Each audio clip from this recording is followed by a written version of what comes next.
At my son's wedding reception on September 14th, 2025, my new daughter-in-law whispered to her maid of honor loud enough for me to hear, "At least Jordan's extended family has some class. His mother, though, bless her heart, living off Social Security and church donations. I give her 2 years before she's in a nursing home." I'm Eleanor Riggs. I'm 64 years old, and I want to tell you my story.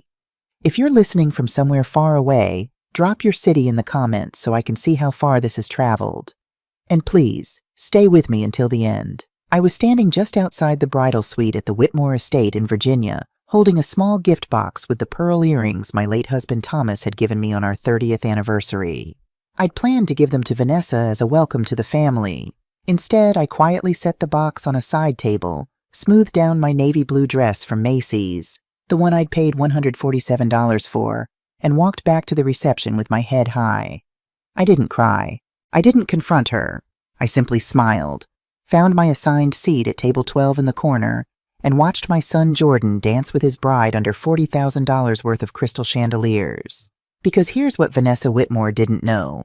I wasn't living off Social Security. I was living off an investment portfolio worth $890 million. And I just decided it was time to stop being invisible. The Whitmore Estate was the kind of place you see in Southern Living magazine. 53 acres of perfectly manicured grounds, a private chapel that seated 300, and gardens that probably cost more than most people's houses.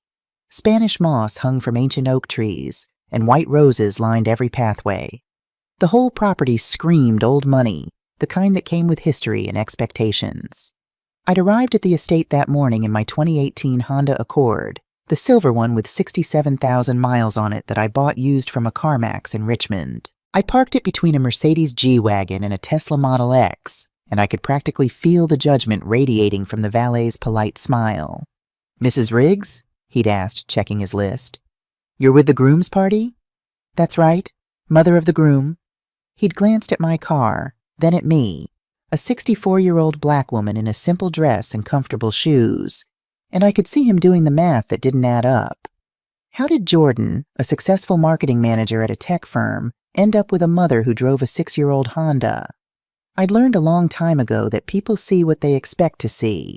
They saw a widow living modestly. They didn't see the woman who'd graduated from MIT in 1983, one of 12 black women in her engineering class. They didn't see the patient investor who'd turned $28 million into $890 million over 15 years. They just saw an elderly black woman who probably needed help finding her seat. And that was exactly how I liked it. The ceremony itself was beautiful. Vanessa walked down the aisle in a Vera Wang dress. I knew because I'd overheard her mother Patricia telling someone it cost $32,000, not including alterations. She looked stunning, I'll give her that. Blonde hair, perfectly styled, makeup flawless, every inch the Virginia debutante she'd been raised to be. Jordan stood at the altar in his custom tuxedo, and my heart ached seeing him so happy. My boy, 33 years old, 6 feet tall with his father's brown eyes and my stubborn chin. He'd built his career himself, working his way up from junior marketing associate to senior manager at Tech Vision Solutions.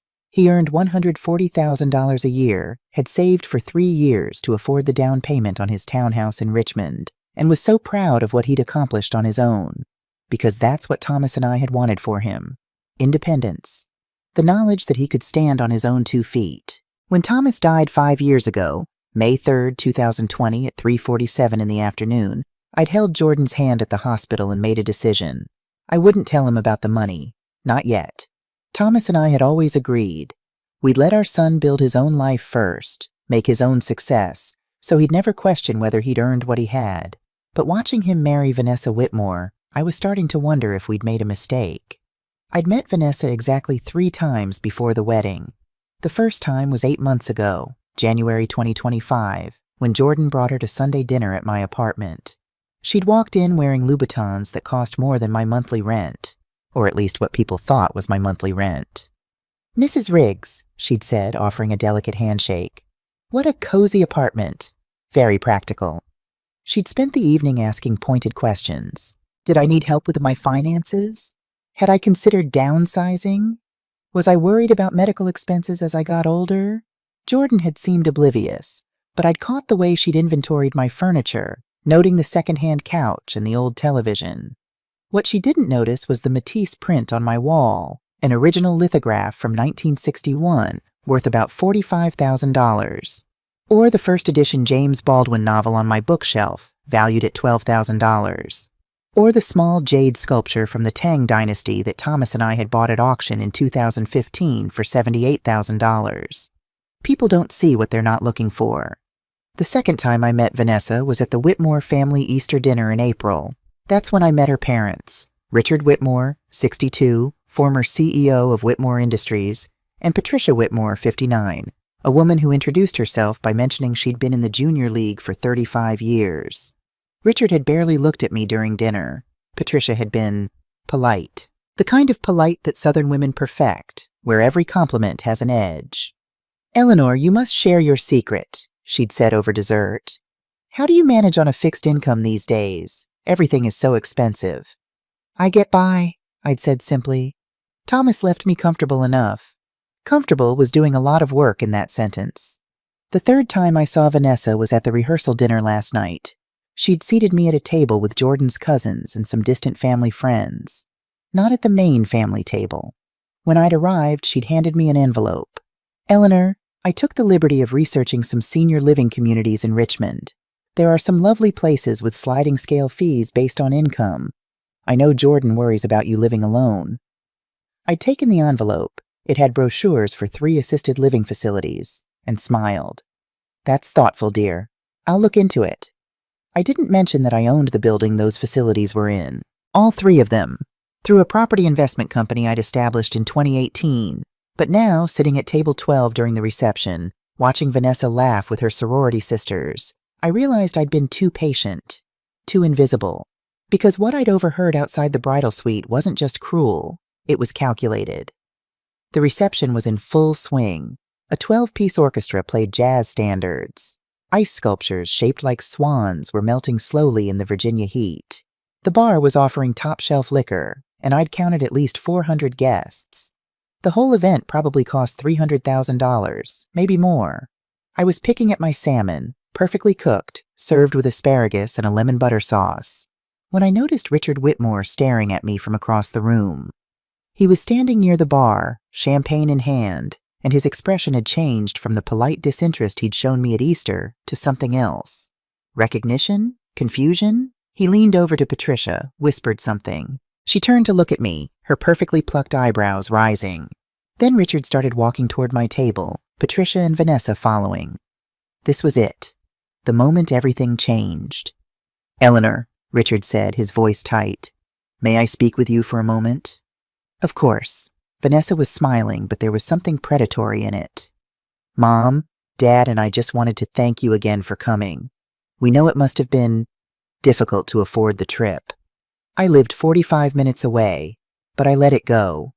Richard was still staring at me, and then he said the words that shattered my careful invisibility. "Forgive me, but Eleanor Riggs, you graduated from MIT in 1983, correct? Engineering?" "That's right. And you were married to Thomas Riggs. He held the patent for the Riggs-Caldwell power management system for mobile devices." My stomach tightened. "Yes. I thought so." Richard's face had gone pale. "We met briefly, 3 years ago, at the Riggs-Caldwell Holdings acquisition meeting for Whitmore Industries." The air seemed to leave the room. Vanessa's smile froze. Patricia's champagne glass stopped halfway to her lips. "You were at that meeting," Richard continued, his voice barely above a whisper. "You sat in the back, didn't speak, let your lawyers handle everything. But I remember thinking, you had the bearing of someone who'd made important decisions before." "Mr. Whitmore, I think you're confused." "You bought my company." His voice cracked. "You're the investor, the silent partner in the shell corporation that acquired Whitmore Industries for $580 million. Vanessa's face had gone from predatory to panicked. "Daddy, what are you talking about? Eleanor is... She's living on Social Security. Jordan said..." "Jordan doesn't know," I said quietly. And with those 3 words, 15 years of carefully constructed privacy collapsed. I excused myself before Richard could ask more questions, before Vanessa could recover from her shock, before the whispers could start spreading through the reception like wildfire. "I'm tired," I said simply. It's been a long day. Congratulations again. I walked out of the Whitmore estate with my head high, found my Honda Accord among the luxury vehicles, and drove home through the Virginia countryside as the sun set behind the Blue Ridge Mountains. My apartment was in a modest complex in Richmond, 20 minutes from downtown. 2 bedrooms, 1 bathroom, $1,450 a month. The furniture was comfortable but unremarkable.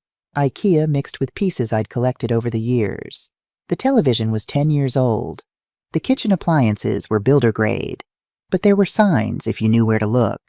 The art on the walls, the first edition books, the jade sculpture, the small Tiffany lamp in the corner that I'd bought at auction for $23,000, the Persian rug under the coffee table, worth $67,000, that most people assumed was a knockoff from Target. I poured myself 2 fingers of Macallan 25, a $1,800 bottle of scotch that I kept in a plain decanter, and sat by the window, looking out at the parking lot where my Honda sat next to a Kia and a Ford pickup. Thomas and I had made our decision in 2012, the year the patent sold. We were sitting in our small house in Austin, the one we'd bought in 1995 for $145,000, and the patent lawyer had just told us the sale price, $28 million. "We can't tell Jordan," Thomas had said immediately. "Not yet." "He's 24, I'd agreed. "He hasn't found his path yet. If he knows we have this kind of money, he'll never know what he's capable of on his own." So we'd told Jordan we'd received a comfortable settlement. Maybe $2 million, we'd suggested. Enough to retire early, nothing extravagant.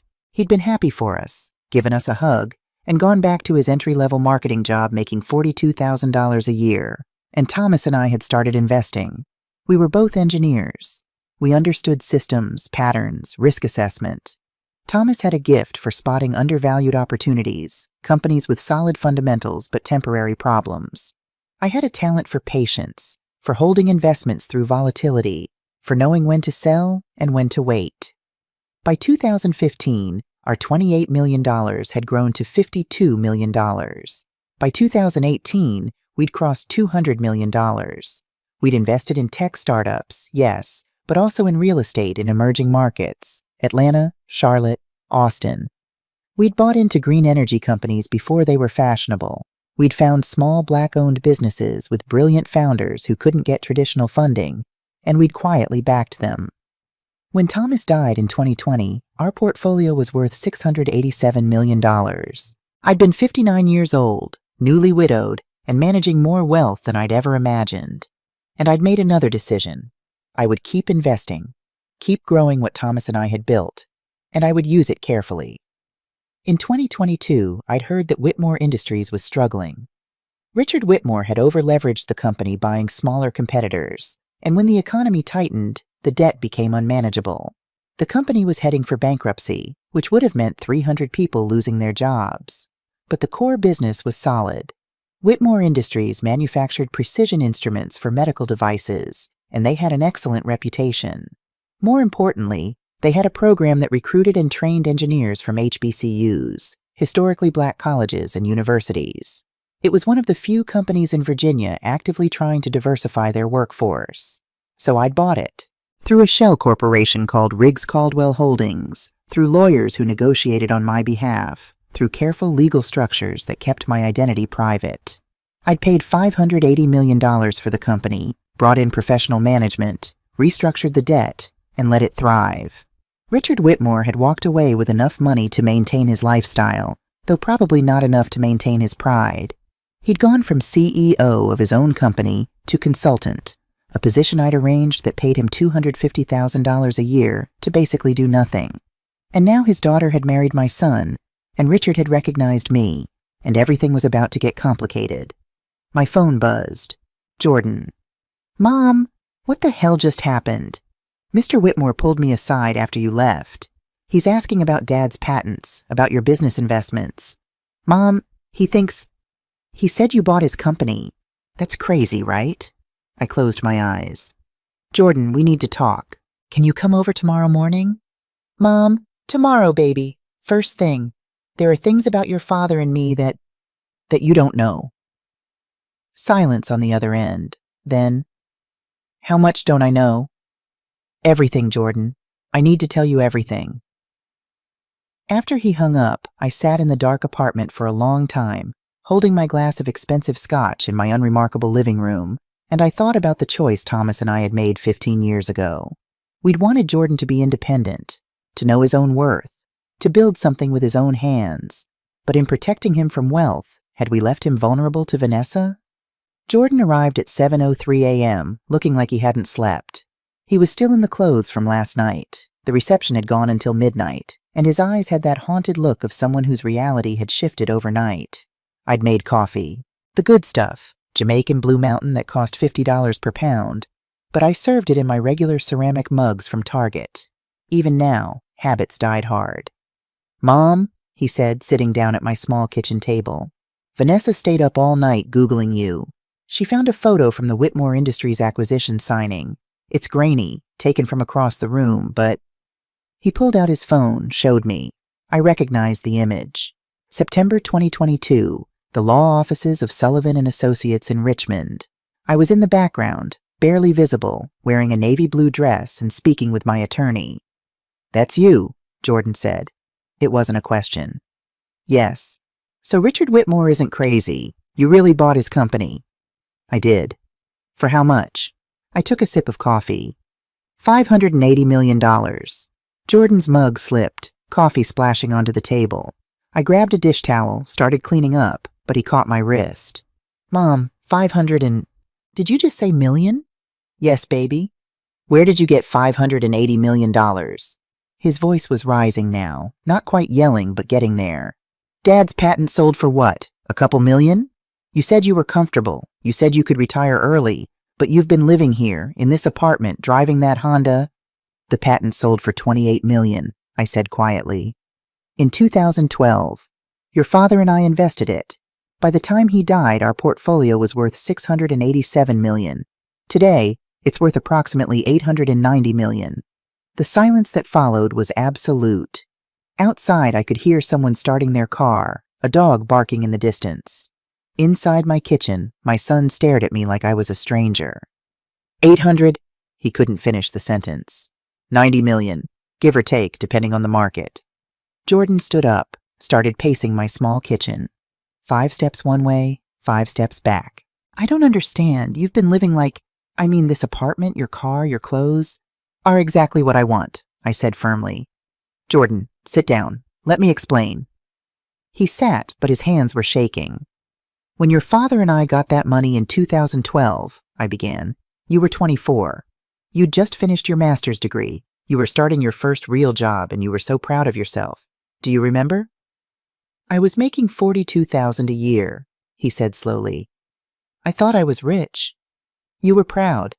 And your father and I, we remembered what it was like to be young, to build something, to know you'd earned what you had. Do you know how hard it was for me to get hired out of MIT in 1983? You've told me you applied to 63 companies. 67, I corrected. 67 companies. I got 3 interviews. You know why? Because I was a black woman in engineering, and they could barely imagine me in the room, let alone at the drafting table. Finally, Harold Jameson at Caldwell Technologies took a chance on me.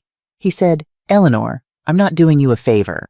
I'd be stupid to pass on talent because of what you look like." Jordan was listening now, really listening. "It took me 7 years to make senior engineer. 7 years of being twice as good to get half the credit." "And your father?" "He was brilliant, Jordan, but he got passed over for promotion 4 times before they finally made him lead engineer.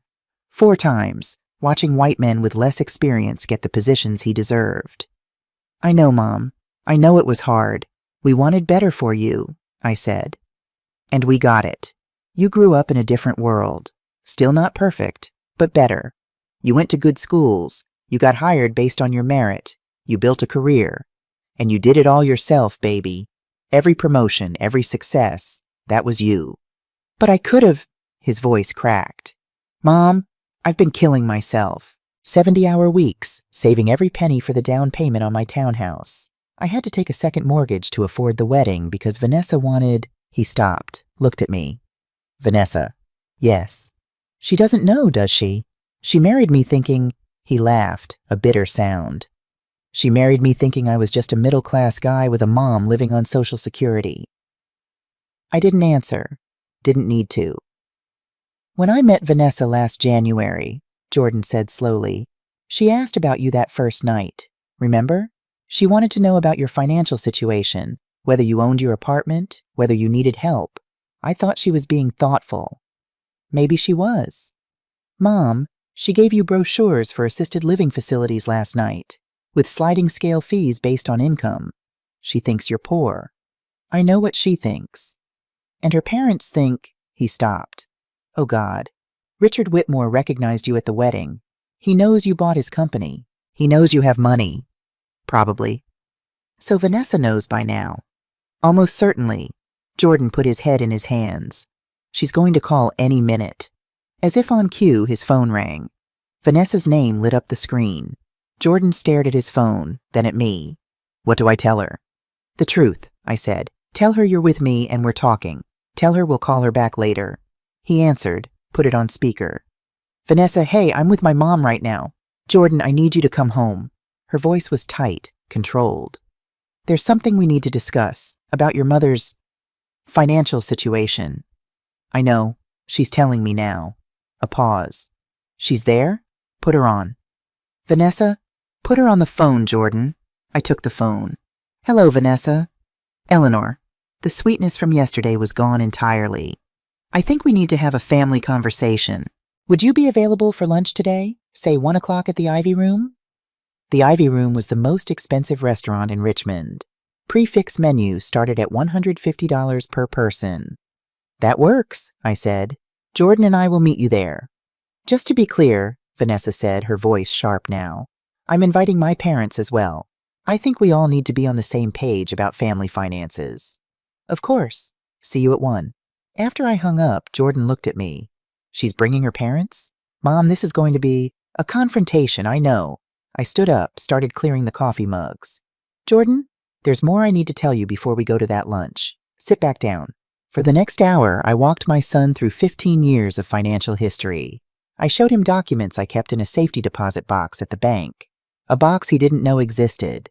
I explained every investment, every decision, every carefully constructed step. After your father and I sold the patent in 2012, we started with conservative investments, I explained, spreading papers across my table. Blue chip stocks, index funds. We made our first $1 million in profit by 2013.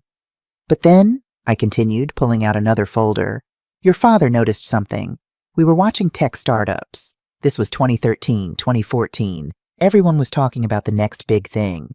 But Thomas, he had this gift for seeing past the hype. He'd look at a business plan and see the real value. Like what? Remember that solar panel company, Sunrise Tech? The one that went public in 2016? The one that Warren Buffett invested in? We invested 2 years before Buffett did. Put in $3 million when they were still in a garage in Palo Alto. When they went public, that investment was worth $47 million. Jordan's eyes widened. We did that a dozen times, I said. Small investments in companies we believed in. Some failed. We lost money on a biotech company in 2015 and a clean water startup in 2017. But the ones that succeeded more than made up for it. I pulled out a real estate folder. Then we started buying property. Not flashy stuff, no mansions or penthouses. We bought apartment buildings in Atlanta when everyone thought the city was overpriced. We bought warehouses in Austin before Amazon came to town. We bought office space in Charlotte when the banking sector was rebuilding. How much property? 17 buildings. Total value as of last month, $203 million. Jesus, Mom. And then there was Whitmore Industries, I said. In 2022, I heard the company was struggling. Richard Whitmore had made some bad decisions. Like what? He bought 6 smaller companies between 2019 and 2021. Paid too much for them, financed the purchases with debt. When interest rates went up, the company couldn't make payments. They were headed for bankruptcy. But the company was good? The core business was excellent. They made precision instruments for surgical equipment, specialized work, skilled workers. And they had this program, Jordan, that recruited engineers from Howard, Spelman, Florida A, and M. They were actively trying to diversify tech and engineering in Virginia. So you saved it. I bought it. Through a shell company, through lawyers, through structures that kept my name out of it. Paid $580 million, restructured the debt, brought in a CEO who knew what she was doing. The company's thriving now. We've added 140 jobs in 3 years. We? I'm the owner, Jordan. I don't run it day to day, but I make the big decisions. Executive hiring, expansion plans, community programs. Jordan was quiet for a long moment. What else? I smiled slightly. Stocks and bonds, approximately $220 million. Cash and equivalents, $45 million. Various other investments, including 3 tech startups, a stake in a media company, and minority ownership in a hotel chain, roughly $70 million. That adds up to $890 million, I finished, plus or minus, depending on market fluctuations. And you've been living here. He gestured around my modest apartment. Driving a Honda, shopping at Macy's. Jordan, I like this apartment. I like my Honda. It's reliable, gets good gas mileage. And I like shopping at Macy's because they have a good selection and reasonable prices. But I could buy a mansion, yes. I could drive a Bentley. I could wear designer clothes every day. But why? So strangers can judge me? So people can see a rich black woman and make assumptions? I spent 40 years being underestimated, baby. I learned to use it. Jordan stood up, walked to the window, looked out at the parking lot. All this time, he said quietly, I thought I was taking care of you, making sure you were okay after Dad died. And you've been taking care of myself, taking care of our legacy, taking care of the community through investments and donations you didn't know about. I joined him at the window. I've given $12 million to scholarship funds at HBCUs in the last 5 years. I've invested $28 million in Black-owned businesses. The apartment building 3 blocks from here? I bought it in 2021 and kept the rents below market value so working families could stay in the neighborhood. Why didn't you tell me? Because your father and I wanted you to know who you were before you knew what you came from. And because, I took a breath, because I didn't know who you'd marry. And I wanted to make sure anyone who loved you for you, not for what they thought they could get. Jordan turned to face me. You never trusted Vanessa.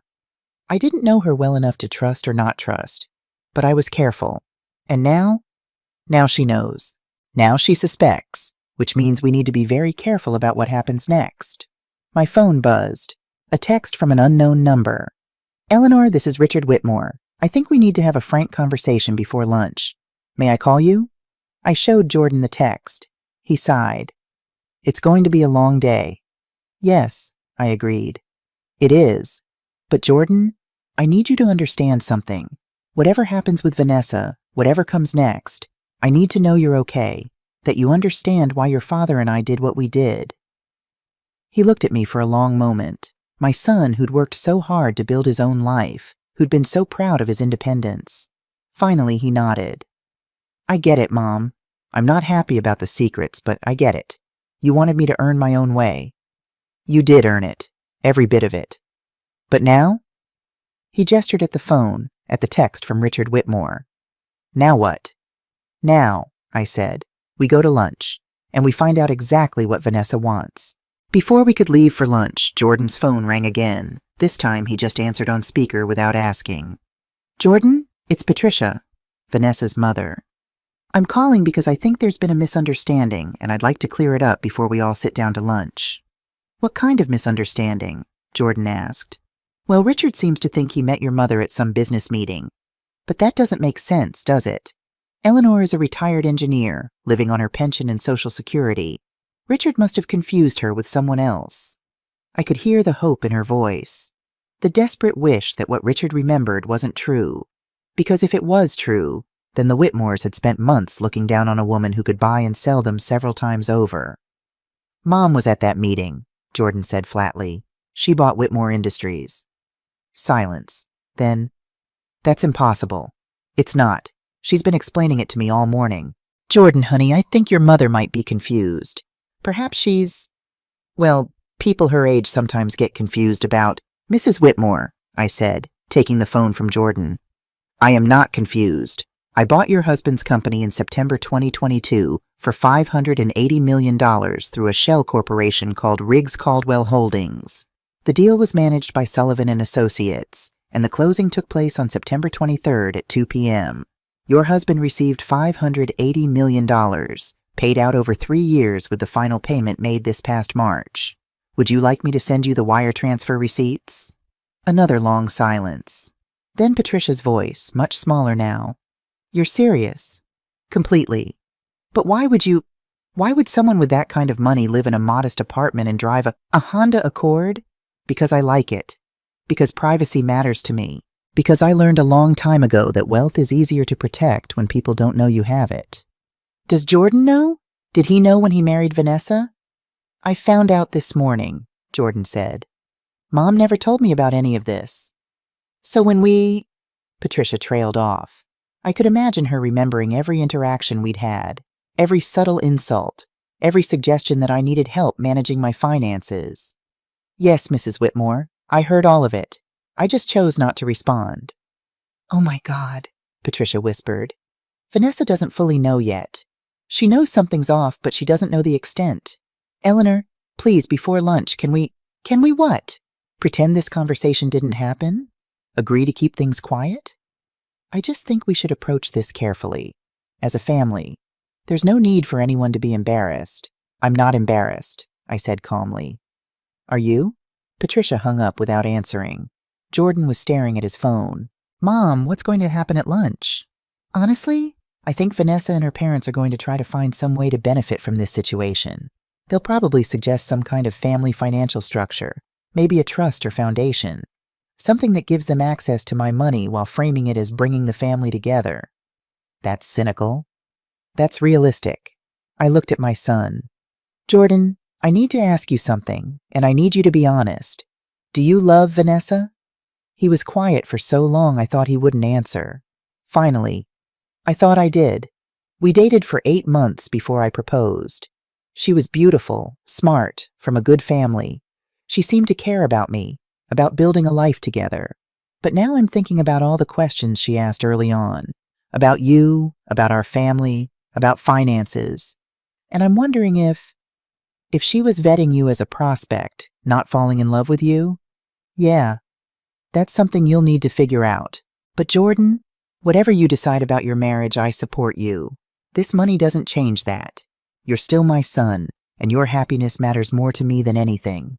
He hugged me then, and I held him tight, this man I'd raised to be strong and independent and good. And I thought about Vanessa Whitmore, who'd looked at my son and seen a means to an end. Who'd whispered to her friend that I'd be in a nursing home in 2 years.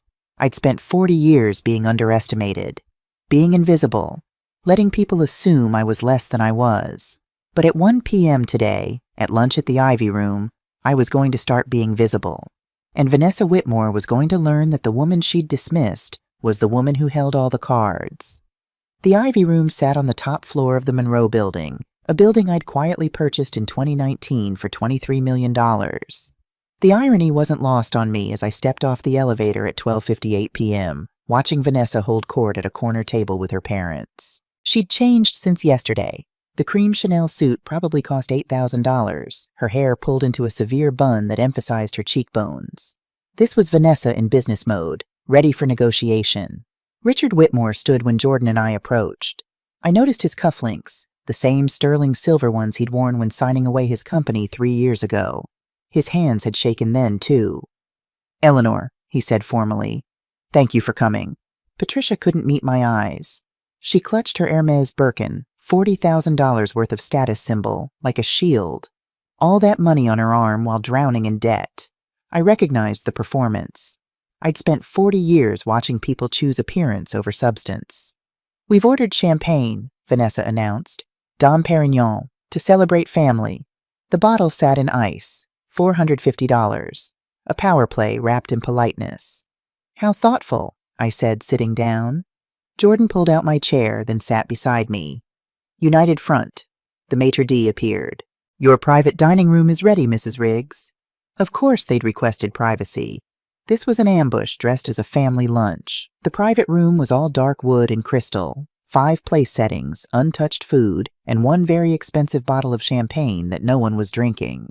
Richard broke first. Eleanor, I've been thinking about our conversation yesterday, about Whitmore Industries. I realize now that the sale was more complicated than I understood. You mean you realized I'm the one who bought it?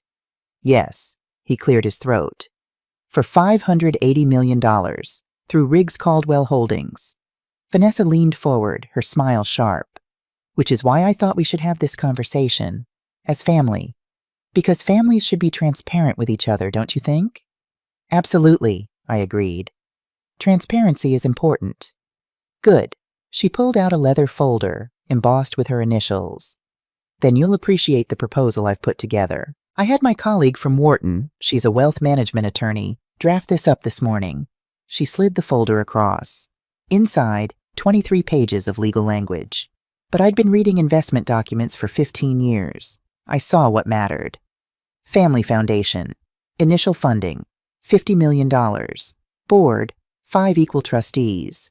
Annual distributions. See $2.5 million for family expenses. Trustee compensation. $200,000 per year each. This is very thorough, I said calmly. You put this together since 6 a.m.? I called Monica early. She understood the urgency of bringing our family together financially. I closed the folder. So let me understand. I give you $50 million, then pay each of you $200,000 annually to help me manage my own money? It's not about the money, Eleanor. It's about legacy. About building something together as a family. Like the legacy I've already built? The $12 million I've donated to HBCU scholarships? The $28 million I've invested in Black-owned businesses? The apartment building I bought to keep rents affordable for working families? The silence was absolute. Patricia found her voice first. You've been giving away millions? Investing. Donating? Yes. Quietly. For years. I don't need a family foundation to do good work. I've been doing it. Without telling anyone? Vanessa's composure was cracking. Without involving the family? What family? I asked. Jordan didn't know because his father and I chose that. You've been family for exactly 36 hours. Why would I consult you on decisions I've made for 15 years? Because that's what families do. They share resources. They support each other. Did you share with me? I interrupted. When you thought I was poor? When you gave me brochures for assisted living facilities? When you whispered to your maid of honor that I'd be in a nursing home in 2 years? Vanessa went white. You heard that. Every word. I was right outside the bridal suite. Jordan put his head in his hands. Richard looked like he wanted to disappear. I pulled out my phone. Let me save us all some time. James, are you there? Right here, Eleanor. James Sullivan's voice came through speaker. My financial advisor for 11 years. Current portfolio value? As of Friday close, $891.7 million. Real estate holdings at $203 million. Equity in Whitmore Industries approximately $640 million. Stocks and bonds at $220 million. Liquid assets at $47 million. And Richard's consulting contract? Annual payment of $250,000 through 2027. Thank you. I hung up and looked at Richard. You've been living off my generosity for 3 years. The consulting fee? I arranged it. Your country club membership that got sponsored last year? Me. The grant for your wife's charity board? Also me. Richard's face had gone from red to ashen. Why would you do that? Because I understood what it felt like to lose something you built. Because I wanted to preserve your dignity. I turned to Vanessa. And because I thought maybe, just maybe, the woman marrying my son had been raised with some grace. I stood. I was wrong about that part. 3 days later, James Sullivan's office. Floor-to-ceiling windows overlooking the James River. But I wasn't interested in the view. Tell me everything, I said. James had spent 72 hours conducting a financial investigation into Vanessa Whitmore. The kind of discreet research wealthy families did before marriages, except we were doing it after the wedding. He opened a laptop. Vanessa Rose Whitmore, born March 14, 1996, UVA undergraduate, Wharton MBA 2021. I know her credentials. The degrees are real, but after Wharton, she applied for 47 jobs. Investment banks, consulting firms, corporate finance. Rejected by all of them. All 47? Background checks revealed discrepancies in her work history. She claimed internships at Whitmore Industries from 2016 to 2020, but she was never on payroll. She shadowed her father, attended meetings, but had no actual responsibilities. When employers verified, word spread. By 2022, she was essentially blacklisted. I absorbed this. One exaggeration, one lie about experience, and her entire career imploded before it started. What did she do then? Freelance consulting. LinkedIn says independent financial advisor. Actual income? He pulled up tax returns. $43,000 in 2022, $38,000 in 2023, $51,000 last year, most from one client, her father's friend. An MBA from Wharton, making less than an entry-level analyst. No wonder she was desperate. The Whitmore family finances, James continued, pulling up property records. The estate where the wedding took place? Mortgaged for $8.2 million. Current value $9.6 million. Equity $1.4 million. But they've been taking home equity loans. Last one, March 2024, $400,000. What are they spending on? Maintenance. The estate costs $45,000 monthly. Property taxes, staff, utilities. Richard's consulting income is $250,000 annually, about $21,000 monthly after taxes. Patricia has no income. They're running a $24,000 monthly deficit. They're burning through equity to maintain appearances. At current rate, they'll have to sell within 18 months. And their personal finances? James opened another file. 3 maxed credit cards totaling $127,000. Car loans on a Mercedes and BMW, $89,000. Country club back dues, $34,000. And the wedding? Personal loan for $350,000 from a private lender, 12% interest. First payment due in 2 weeks, $4,200 monthly. The picture was devastatingly clear. The Whitmores were drowning, desperately maintaining a facade, and Vanessa had just discovered she'd married into what she thought might save them all. One more thing, James said quietly. Vanessa hired a private investigator 2 weeks ago, David Chen. He's been researching your ownership of Riggs Caldwell Holdings. My stomach tightened. What has he found? Not much. Your privacy structures are solid. He confirmed you were at the acquisition meeting, traced the shell company to a law firm, but actual ownership is buried under multiple corporate layers. However, Eleanor, he hesitated. She also contacted an attorney, Mark Sterling, family law and estate disputes. He handed me a printed email. Dear Mr. Riggs, I represent your wife, Vanessa Riggs, regarding undisclosed family assets that may impact your marriage's financial security. Virginia is an equitable distribution state. We request full financial disclosure from all family members to ensure proper planning and protection of marital assets. Please respond within 10 business days. Sincerely, Mark Sterling, Esquire. She's threatening legal action, I said slowly, to force disclosure of my finances. She's building a case. If Jordan files for divorce, she'll argue misrepresentation. She'll claim entitlement to information about family assets. It's legally weak, but she could make your life difficult for years. I looked out at the river, boats moving peacefully downstream. Meanwhile, my carefully protected privacy was unraveling. What does she want? I asked. James was quiet. Then, I think she's desperate. Her family's broke, she can't get hired, and she just discovered her mother-in-law is worth $890 million. She's terrified that door will close before she gets through it. So this isn't greed. It's survival. Does that distinction matter? I thought about Vanessa at 29. Prestigious degree she couldn't use. Parents losing everything. A marriage that might not save her after all. I thought about myself at 25. Applying to 67 companies. Hearing no 66 times. Desperate to prove myself. I'd been desperate once too. The difference was, I'd never tried to take from someone else. But I'd also had Harold Jameson, who'd given me a chance when no one else would. James, I said slowly, what if we offered her a real opportunity? Not money, a job. Something where she'd have to prove herself. Eleanor, she hired investigators. She threatened lawyers. Why would you help her? Because maybe she's not evil. Maybe she's just scared. But before I could call Jordan to discuss it, my phone rang at 11:47 that night. Unknown number. Eleanor? It's Vanessa.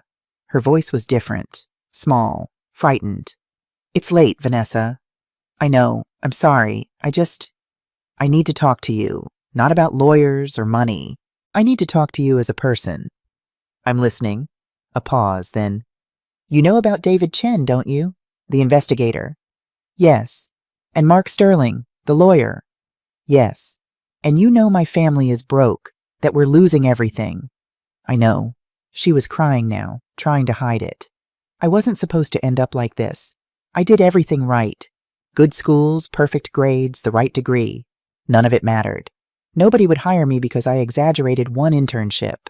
One lie, and my career was over before it started. I stayed silent, let her continue. My parents spent everything keeping up appearances, the estate, the clubs, the cars, all of it borrowed.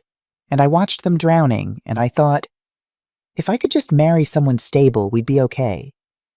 So you found Jordan. I found Jordan, and I liked him, Eleanor. I really did. He was kind and hardworking and good. I thought I could love him, that maybe if I built a life with him, I could stop being scared. And then you found out about me. And everything changed, she whispered. Suddenly I wasn't marrying into stability. I was marrying into real wealth, the kind that could save my parents, save me, save everything. And I panicked. I hired David because I needed to know it was real. I called Mark because I was terrified it would disappear before you could access it. Yes. Full sobs now. I know how that sounds. I know what you think of me, but my father is losing his grandfather's home. And my mother doesn't know how to be anything less than what she is. And I thought if I could just secure something, I could fix it all. By taking from me. By asking for help. By trying to... God, I don't even know. I'm just scared, and I don't know how to fix this, and I treated you terribly, and I'm so sorry. I was quiet, listening to her cry. Finally, Vanessa, do you love my son? I don't know. I wanted to. I tried. But I don't know if I ever gave us a real chance, or if I was always just seeing him as a solution. At least she was honest. Okay, I said. Tomorrow, 2 o'clock, my apartment. You, Jordan, and me. I'm going to offer you something. Not money. Something better. A chance to prove what you're actually capable of. What do you mean? You'll find out tomorrow. But Vanessa, this only works if you're willing to really try. If you're willing to earn instead of take. Can you do that? A long silence. Then, I don't know, but I want to try. Then we'll see you at 2. After hanging up, I sat in the darkness, thinking about second chances and desperation and the line between them. Thomas used to say, the measure of a person isn't their worst moment. It's what they do with the chance to be better. Tomorrow, I'd find out if Vanessa Whitmore deserved that chance. Or if I was making the biggest mistake of my life. At exactly 2 p.m., the next day there was a knock on my apartment door. I'd spent the morning preparing, not my apartment, which looked the same as always, but myself.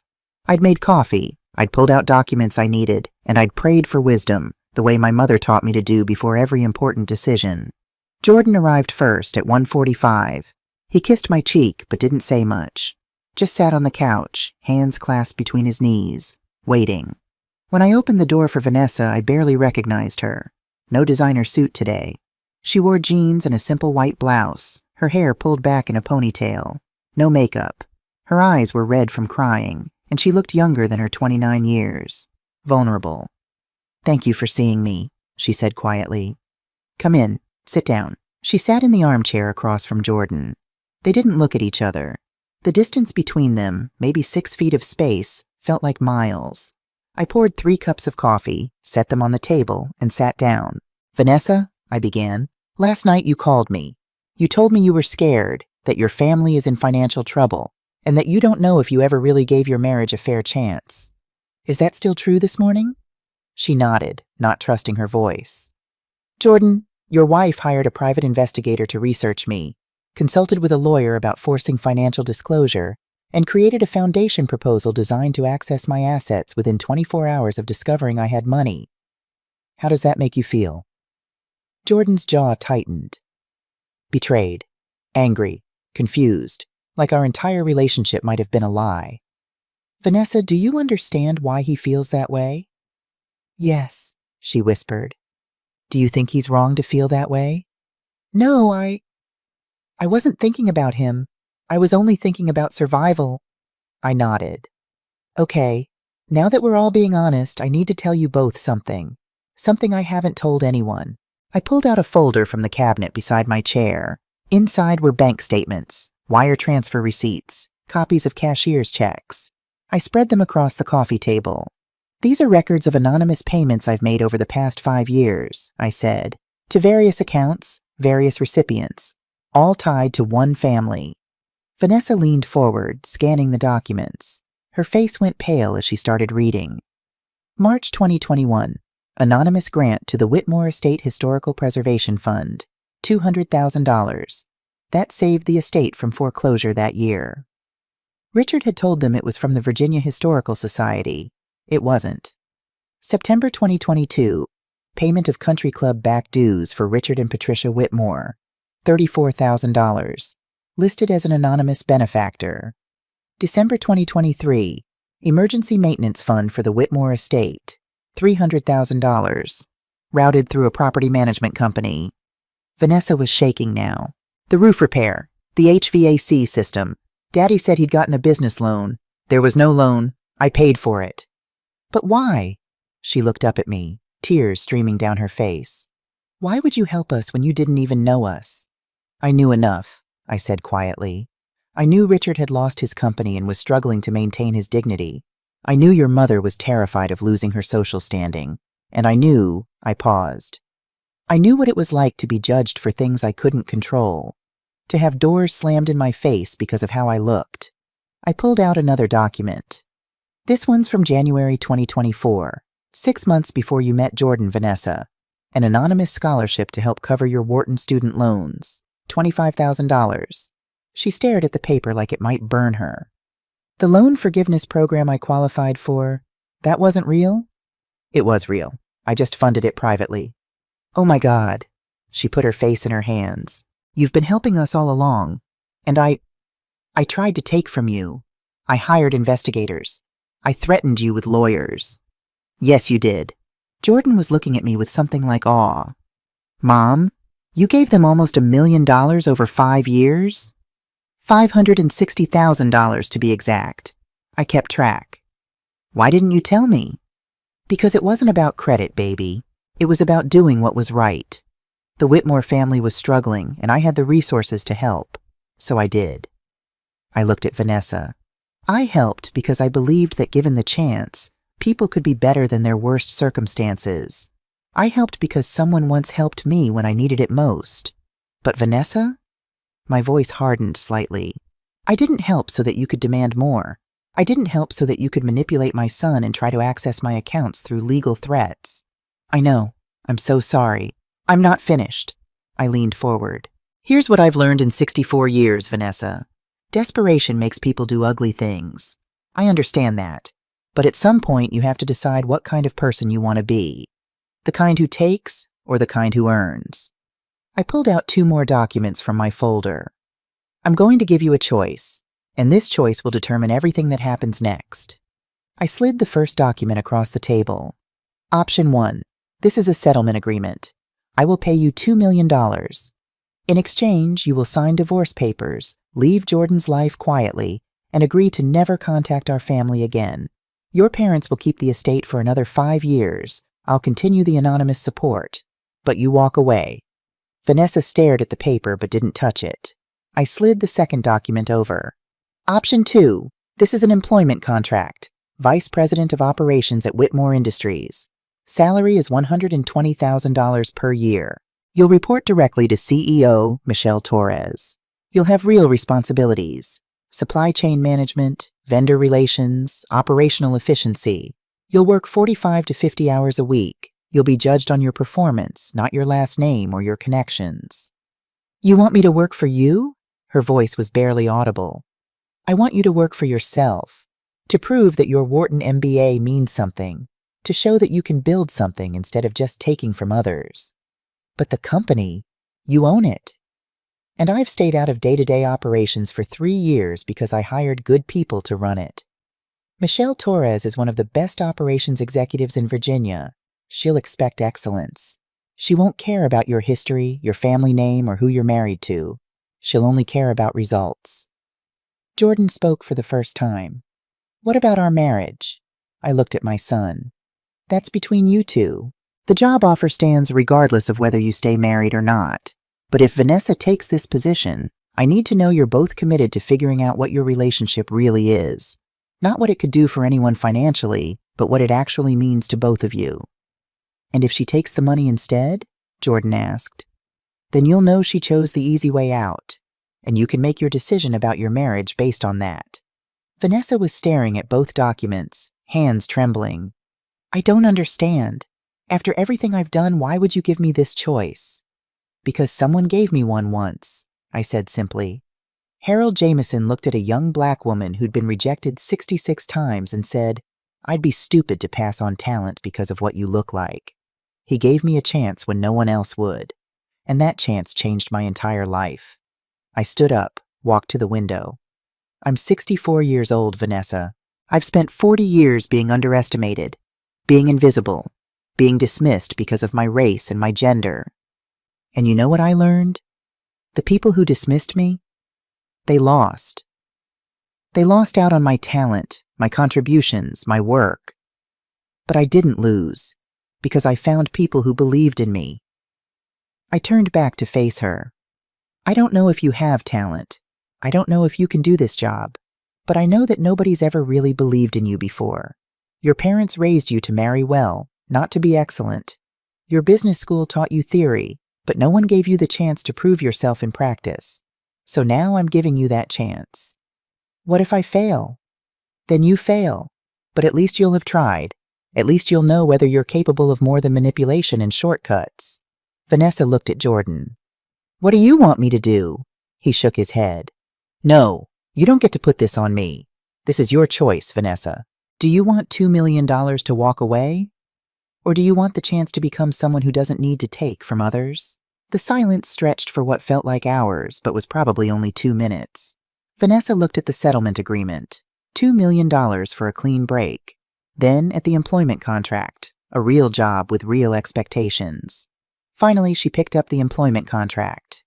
I want to try, she said, her voice stronger now. I want to see if I can actually do this. If I can be someone who earns instead of takes.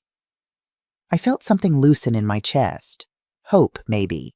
Or just relief that I hadn't misread her entirely. Okay, I said. But there are conditions. Of course. First, you start Monday. You'll undergo the same onboarding as any new VP background check, HR orientation, meeting with all department heads. Michelle Torres will evaluate you after 90 days. If she's not satisfied with your performance, you're terminated. No second chances, no family favors. Understood.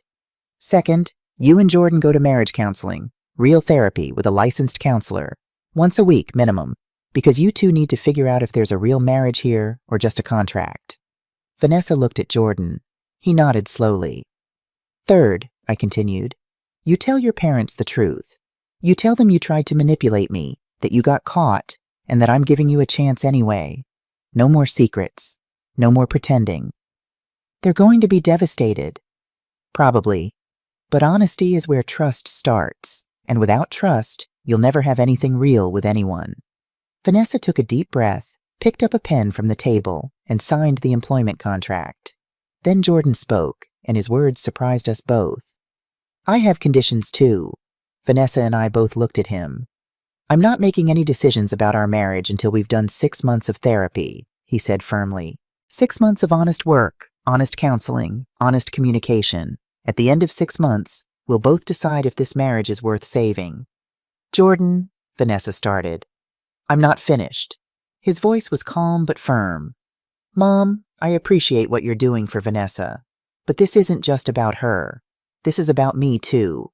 about whether I can trust someone who investigated my family, hired lawyers, and tried to access money that isn't hers. He stood up, looked at both of us. I love you, Mom. And I think I love you, Vanessa, or at least I loved who I thought you were. But I need to figure out who you actually are before I can commit to a future together. So we're doing this my way. Therapy, work, honesty, and at the end of 6 months, we'll see where we stand. I'd never been more proud of my son. That's fair, Vanessa said quietly. That's more than fair. Thank you, Jordan. Thank you, Eleanor. I know I don't deserve this chance. Stop, I interrupted. Don't make this about deserving. Just make it about doing. Show up, work hard, be honest. That's all anyone can ask. That evening, Vanessa called her parents and asked them to come to my apartment. Richard and Patricia arrived at 6:30, clearly expecting another confrontation. Instead, they found their daughter sitting calmly with Jordan and me, and a story to tell them. Vanessa didn't spare herself. She told them about the private investigator, the lawyer, the foundation proposal. She told them about the phone call at midnight and the choice I'd given her. And I chose the job, she finished. I'm going to work at Whitmore Industries. I'm going to try to prove I'm capable of more than what I've been. Patricia's face had gone through a range of emotions: shock, shame, horror, and finally something that might have been pride. You're going to work for your living? I'm going to work, period. Whether it's for my living or just for my self-respect, I don't know yet. But I'm going to try. Richard turned to me. Eleanor, I don't understand. After what she did, after what we all... Why? Because I remember what it felt like to be counted out, I said simply. And because I'd rather give someone the chance to surprise me than write them off completely. But we've been so rude, dismissive, presumptuous, I smiled slightly. Yes, you have. But Richard, I've also been giving you $250,000 a year for 3 years, and I've been anonymously supporting your family to the tune of $850,000 over 5 years. So maybe we're all capable of being better than our worst moments. Patricia started crying then. Not delicate tears, but deep, shaking sobs. I've been so terrible to you. At Easter, at the rehearsal dinner, I've said such awful things. You said what you believed to be true based on what you could see. That's not malice, Patricia. That's just limited vision. Why did you help us? Richard asked. Really? Why? I thought about that. Whitmore Industries has a program that recruits engineers from HBCUs. In 3 years, that program has hired 23 black engineers who might not have gotten those opportunities elsewhere. That program exists because of your grandfather's commitment to it back in 1978, and your father's decision to expand it in 1992. You bought the company to preserve that program? That was part of it, yes. But I also bought it because I understood what it felt like to lose something your family built. And I thought maybe we could save something worth saving. Richard stood up, walked to the window, his back to us. When he spoke, his voice was thick with emotion. My grandfather started Whitmore Industries in 1947 with 2 employees and a workshop in his garage.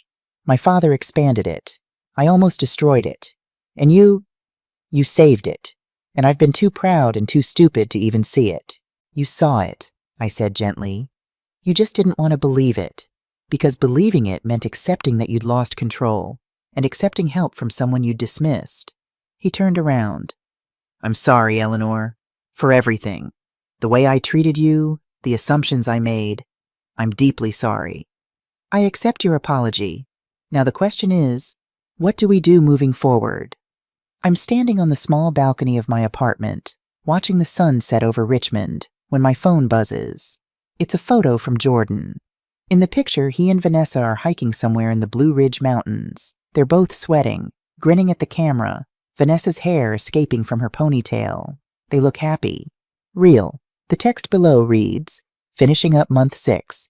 Therapist says we're making good progress. V crushed her 90-day review at work. Michelle says she's a natural at operations. We're taking it slow, but Mom, I think we might make it. I smile, save the photo, and text back. I'm proud of both of you. Come for Sunday dinner? The response comes immediately. Vanessa says she'll bring dessert.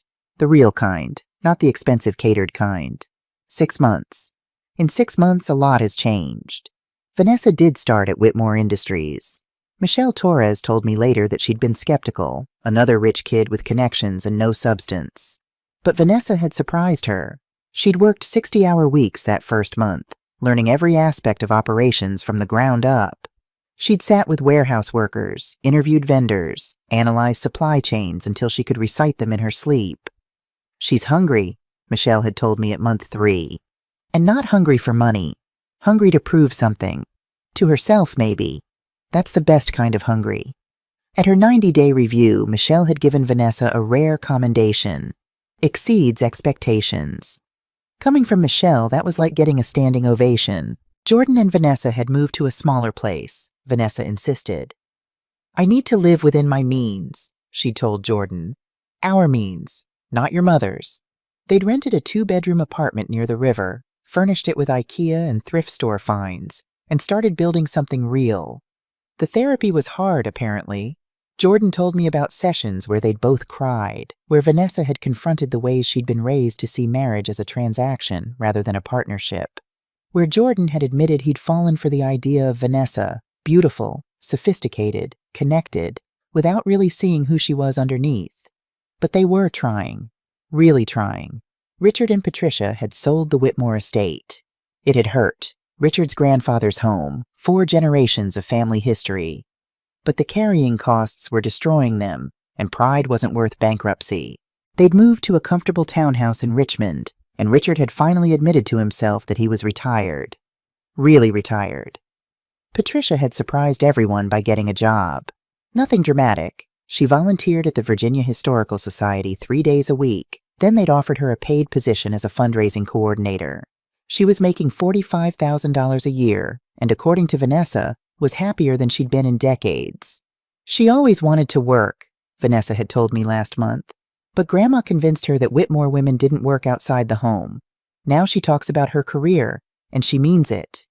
As for me, I'd finally told a few more people about my wealth. Not everyone, I still liked my privacy, but I'd established the Thomas Riggs Foundation officially, no longer anonymous.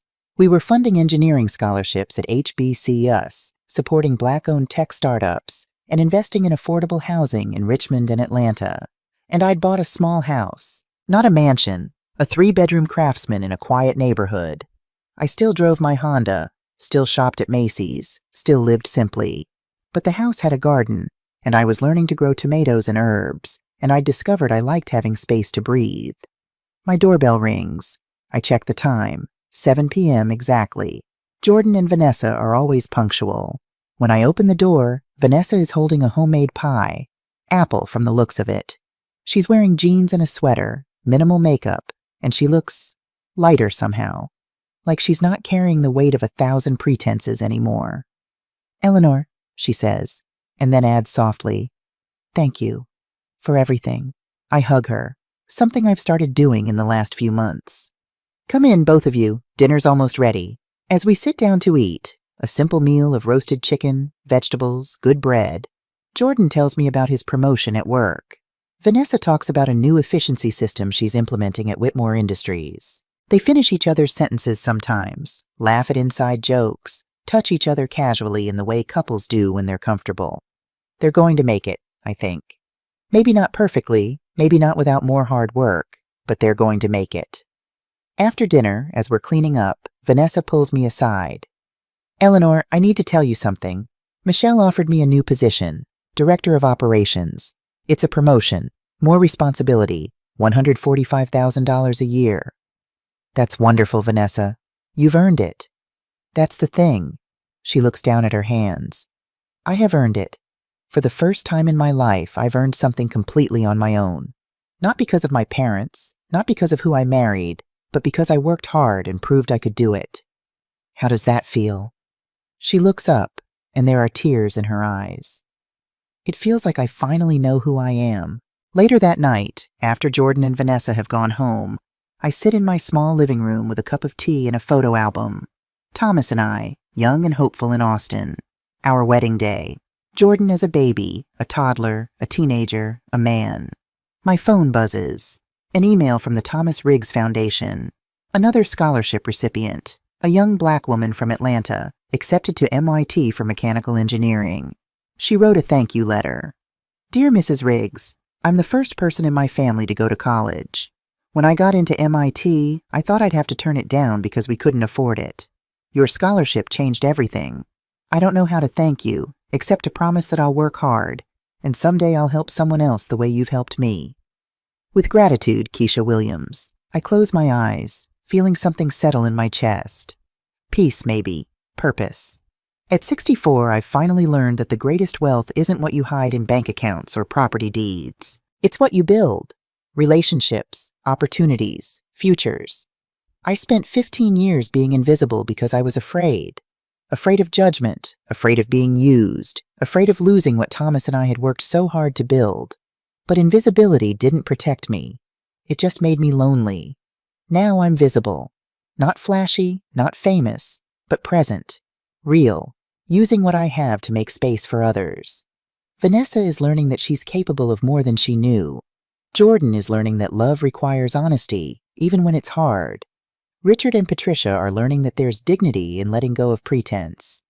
And me? I'm learning that the best revenge isn't destroying the people who underestimate you. It's thriving loud enough that they can't ignore you, and then using that visibility to lift others up. I hear Thomas's voice in my head, the way I still do sometimes. Eleanor, the world made us fight so hard to get here. Don't let it make us hard. I didn't let it make me hard. I let it make me strategic, patient, wise enough to know the difference between justice and revenge, and wise enough to know that second chances aren't weakness. They're the foundation of every good thing I've ever built. Tomorrow, I'll wake up in my modest house, drive my Honda to the foundation office, and keep doing the quiet work of building something that matters. But tonight, I sit with my tea and my memories and my peace, and I think, this is what wealth really looks like. Not the numbers in bank accounts, but the lives you touch, the doors you open, the people you believe in when no one else will. At 64, invisible no more, I finally found what I was looking for all along. Not fortune, not revenge, not even justice. Just the simple, profound grace of becoming exactly who I was meant to be.